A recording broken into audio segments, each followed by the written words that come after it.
Live from downtown Detroit, home of WDIV and Click on Detroit, Local 4 News at 5 starts now. Tense and terrifying moments unfolding tonight in Ukraine. A Russian attack on Europe's largest nuclear plant has world leaders on edge as fighting in major Ukrainian cities continues to intensify. Topping our news today at 5, that attack on the nuclear facility, just one of several major headlines we're following as the clock strikes midnight in Kyiv. Also today, that massive 40-mile-long Russian convoy is slowly closing in on Kyiv. This comes as the Russian government has now blocked Facebook to all Russians. The social media network says it's working to restore it. And as it happens, people in the coastal city of Odessa are filling sandbags, bracing for an all-out attack. Alice Barr kicks off our coverage tonight from Washington. Good evening. Authorities say there's no sign of radiation leaking from that plant, but the attack further inflamed tensions around the global impact of Russia's war on Ukraine. Diplomatic fallout today over a nuclear scare in Ukraine. Russian forces took control of Europe's largest nuclear power plant after attacking it last night, sparking a fire on the grounds and fears of a meltdown. President Biden today hosting the president of Finland, a European ally that borders Russia. We agreed it's not only an attack on Ukraine, it's an attack on the security of Europe and on the global peace and stability. The plant itself appears to be stable. We don't see any evidence of any damage that would create a radiological or nuclear incident. But the larger conflict has grown far more volatile. By the grace of God, the world narrowly averted a nuclear catastrophe last night. Republican Senator Lindsey Graham drawing Russian outrage after suggesting someone in Russia should take out President Vladimir Putin. Putin saying today he has no bad intention toward neighboring countries, as he warned them against doing anything to escalate the situation. U.S. Secretary of State Antony Blinken meeting with NATO allies in Brussels. We seek no conflict, but if conflict comes to us, we're ready for it. The NATO Secretary General ruling out a no-fly zone over Ukraine, which would mean NATO fighters shooting down Russian jets to enforce it. We'll end up with something that could end in a full-fledged war in Europe, involving many more countries.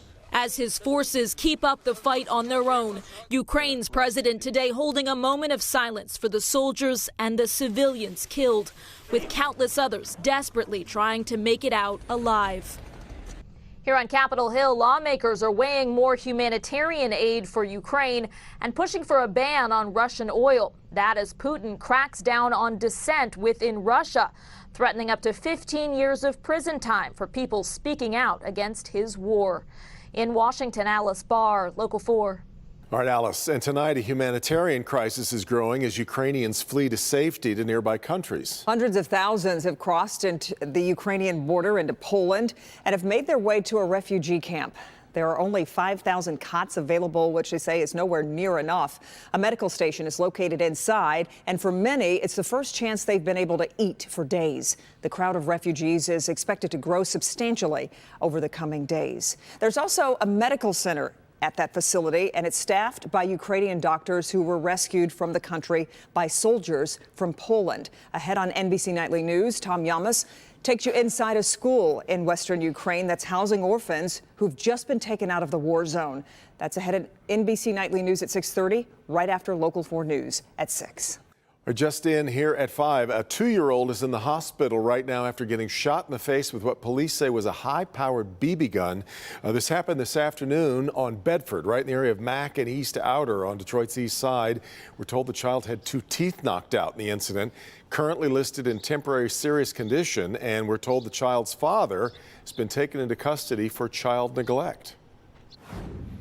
We turn our attention now to the weather and wait till you see what's in store for the weekend. Let's get over to Paul. We could see 60 degrees. Tell me more. Tell me more. Well, there's a lot. We've been talking about those numbers all week long, but we're not necessarily going to all be able to enjoy them at the time that we would like to enjoy them. And I'm going to break this all down for you in some pretty remarkable detail coming up in just a few minutes. But right now, for those of you just getting ready to head out, maybe pick up the kids from after-school practice or maybe just heading out to dinner, take the dog for a walk, Not a bad afternoon in progress. So starting on Metro Zone here with 4-zone weather. Sterling Heights, you're at 40 degrees, 40 in West Bloomfield, Livonia, Canton, Plymouth, you're all around 40. Now notice how the lakes are keeping things cooler here on the east side. And then as you get down to the south zone, you can see that, well, Deerfield, we have 40 degrees there, but 39 at Dundee, 38 over at Saline. And then as we get into our west zone, we have 40 in Whitmore Lake, 37 Ann Arbor, 39 at Milford. Howell, you're at 39, Flint at 38 degrees. And in our north zone, very similar numbers. We're cooler here at Port Huron, 34 degrees there, but 37 at Sandusky. Melvin checking in at 39 degrees, almost 40 in Emmett. You can see upper 30s, Romeo, Oxford, over to Ortonville and Pontiac. All right, if you're heading down to the Pistons game, no weather problems whatsoever. It'll be dry going to and from the car. And for the game itself, going in and coming out, low 30s it looks like. But now the weekend, again, Kim was just talking about it. You've seen these numbers, but you're not necessarily going to be able to enjoy these numbers when you want to. I'll break it all down for you coming up in just a little bit, guys. Okay, Paul. Let's look at the coronavirus now. More positive signs in the numbers. The state reporting 1,842 new cases over the past 2 days, so back below the 1,000 case a day mark. 68 more deaths, though, also being reported, which includes 54 from a vital records review. And how's this for good news? For the first time in months, the 7-day moving average has dipped below the 1,000 cases per day mark. 3 Fridays ago, we were averaging 1,900 cases per day. Today, that average sits at 830. And as cases continue to steadily decline, the state's coronavirus task force on racial disparities revealed its findings on why COVID hit communities of color so hard. And the answers are fairly straightforward. Let's get to Sean Lay. He's live tonight with what the leader of the group, Lieutenant Governor Garland Gilchrist, had to say about it. Sean. Good evening, Kimberly. Really important work by this task force. It had 2 goals. One, saving lives. The other, finding solutions. Here's what they've found so far. And I just want to be personal. I've lost 27 people to COVID-19 in my own life, and many of them were Black Michiganders. When COVID hit, it became instantly clear that COVID hits different in our African American communities and continues to do damage. But why?